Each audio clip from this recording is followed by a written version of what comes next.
So about 5 years ago, when I was 15, I was in my living room doing my homework. I've been homeschooled my whole life. I have 5 younger sisters right now. They're all homeschooled too. My mom is insane. So we're just doing our homework and stuff. It's a great day, and then all of a sudden the roof caved in on our house, and we had some very faulty construction people who happened to be drunk or high half the time, but we didn't know it, working on our house, and it fell through in my sister's room. We had to move to my grandma's house after that. Now the biggest difference between my house and my grandma's house is we have no TV at my house. My grandma has TiVo at her house. And so what would happen to a homeschooled child or a 15-year-old who never watches any TV suddenly being thrust into a house where there is plenty of TV, he can record whatever he wants, and it's homeschooled. He's home all day. That would be me. What did I do? I watched so much TV that I can't even describe how much. I must have watched at least 7 hours a day. It was insane. So today, I would like to share with you the dangers of watching a substantial amount of TV in order to urge you not to do that. So we're going to talk about the effects it can have on your education, the effects it can have on your children or your future children, the effects it can have on your health, and then what we can do about it. A lot of people say that informative TV is healthy. It's great to watch Discovery Channel or watch Dora the Explorer, learn Spanish. That's all great. But unfortunately, just because of our brain, it doesn't quite do that. Herbert Krugman, who's a TV advertising expert, did a study that proved that the left side of the brain, which has to do with organizing and analyzing and judging of all incoming data, does not actually work. It just numbs it and pushes all the information to the right side of the brain, where it just kind of judges information as a whole and categorizes it emotionally. So when you're watching Discovery Channel, unless you are actually paying attention and being adamant to do that, you will be processing all the information on an emotional level, not categorizing it into the appropriate areas. So like if you see a white bear, there's a difference between a polar bear and a black bear. You're not actually going to know the difference unless you actually pay attention to it. While when you're watching TV, you don't generally do that. You're sitting down and just kind of vegging out. That's what happens when you watch TV. And also, we fail to comprehend what's happening on TV. Researcher Jacob Jacoby, who has a ridiculous name, did a study with 2,700 people and found that after he showed them a program, 90% could not tell him back exactly what they saw, only minutes after they saw it. And this was a study done where they didn't have any, nobody knew what was happening with TV, so they just watched TV like they normally would have watched TV. They didn't know they were being tested on that. So then that brings me to my second point of how it affects your children, or I'm sorry, how it affects your education. When a lot of college students, I know that I used to do this when I was doing my homework. I watched my TV as I did my homework. This is not a very good thing. Kevin Bogle, a grad student at the Klassen School of Advanced Studies, did a study with 55 of his freshman college friends.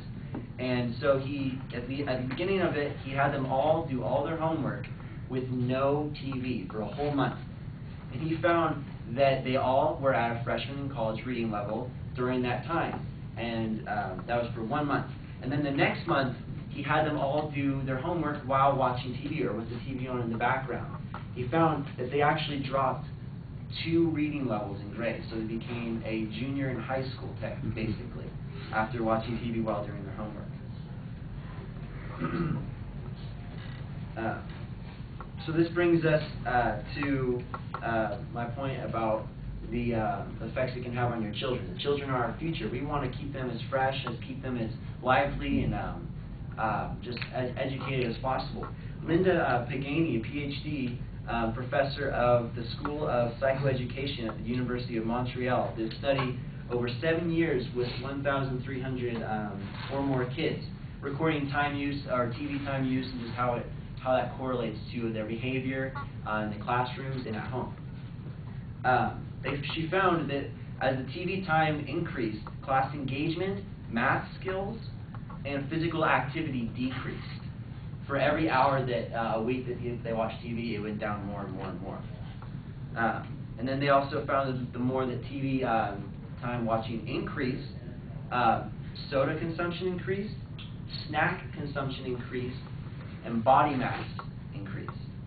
So, and I can definitely say that I can see how that happens. When I was watching TV all day long, my favorite foods were just the horrible, unhealthy snacks.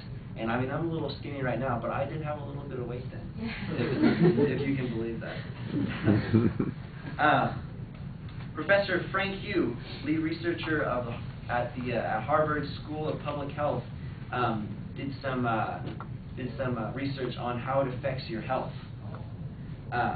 He did a study with about 60,000 healthy women. None of these women were obese or had any signs of diabetes. And they did this over 6 years.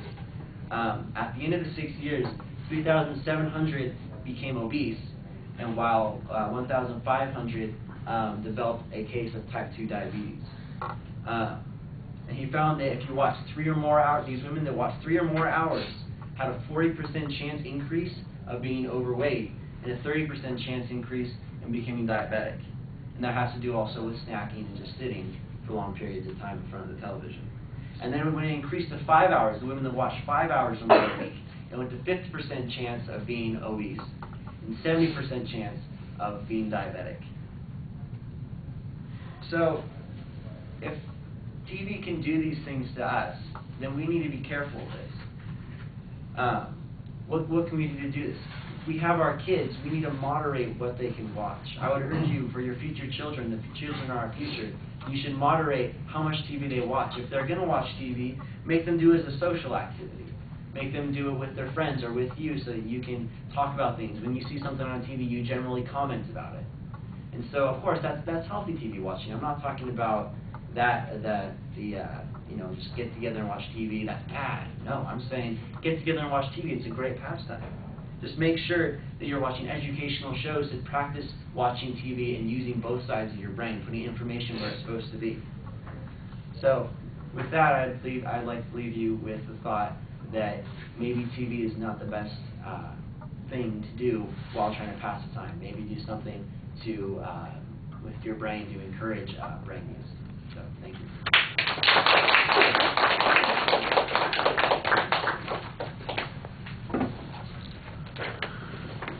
So, Reva, what did you think? I thought you started out really well. He had a good thesis statement. His humor was really effective. He had good transitioning. Just throughout the speech, at times, it didn't seem like the points were just clear at some points. I didn't get a full understanding of it. You used good citations with some of your points that you made, and I really liked that, and just sort of credibility. I would just say just a little more practice on it, but it was a good job.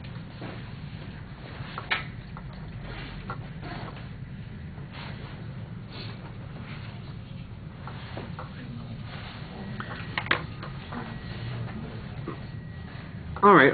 I like the story that you have at the beginning to get us started in this, and it draws us in pretty well. There's a nice contrast there. Your goal is clearly stated, and you also had a nice preview of what the contents are going to be. During the course of the speech, I think that you lost track of that structural information in a couple of spots. Usually we could follow where you were, but sometimes the citation was not as clear as it might have been.